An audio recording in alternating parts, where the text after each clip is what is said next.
जी निंड फिटदी गाने पर मां तो अल्लाह वारा सुमंदा ही कोन साईं फरमान था फकीर चइजे उनखे जंहिंजी सबरी असरे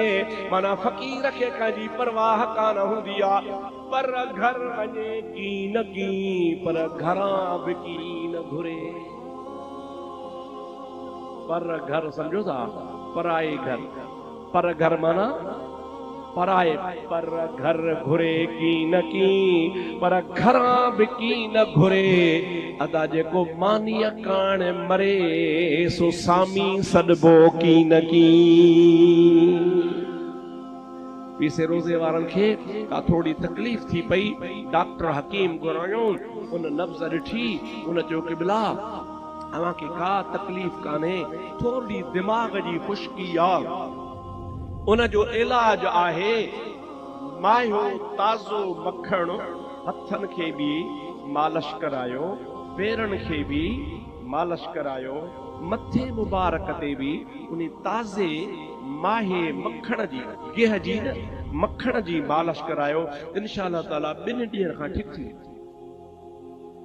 हकीम हलियो वियो पीसे वटि लॻा में हिन को ताज़ो मखण फ़क़ीरी हाल हिकिड़े ख़लीफ़े चयो क़िबला जी तव्हांजो जेको न साहिबज़ादो आहे पीर साईं सिबगतुल्लाह शाह जो सुभान अल्लाह उनखे 4-5 मेहूं आहिनि अव्हांजो साहिबज़ादो बि आहे अव्हांजो मुरीद बि आहे असांखे इजाज़त ॾियो त उन्ही खां मखण वठी अचो पाण फरमाइनि था आबा ये 60 साल मुंहिंजी उमिरि थी वई आहे अॼु ताईं मूंखे अलाह पाक कंहिंजे हथ ते दर ते हथ टंगायो कोन्हे अॼु मूंखे सिबगतुल्लाह खां घुरंदे हया थो अचे सिबगतुल्लाह छा ॾींदो मुंहिंजो अल्लाह ॾींदो न वञो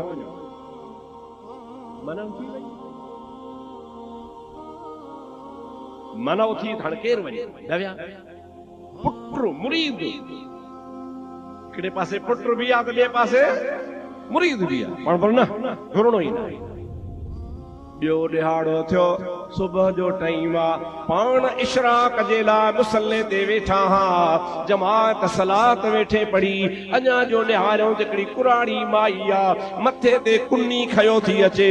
अची पीर साईं जे आॾो रखियईं अर्ज़ कई क़िबला मूं बास बासी ही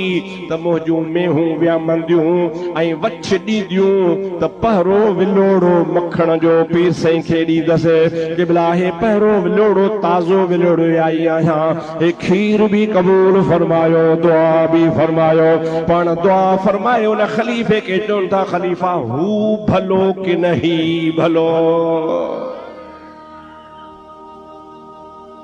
छा फरमायो खलीफा हू भलो माना सवाल इहो सवाल भलो या हीअ ॻाल्हि भली खलीफे जो क़िबला तव्हांखे त तवक्कल आहे पर असांखे तवक्कल आहे कान का जंहिंखे तवक्कल हूंदी आहे अल्लाह ते उन जो बेड़ो ई पार हूंदो आहे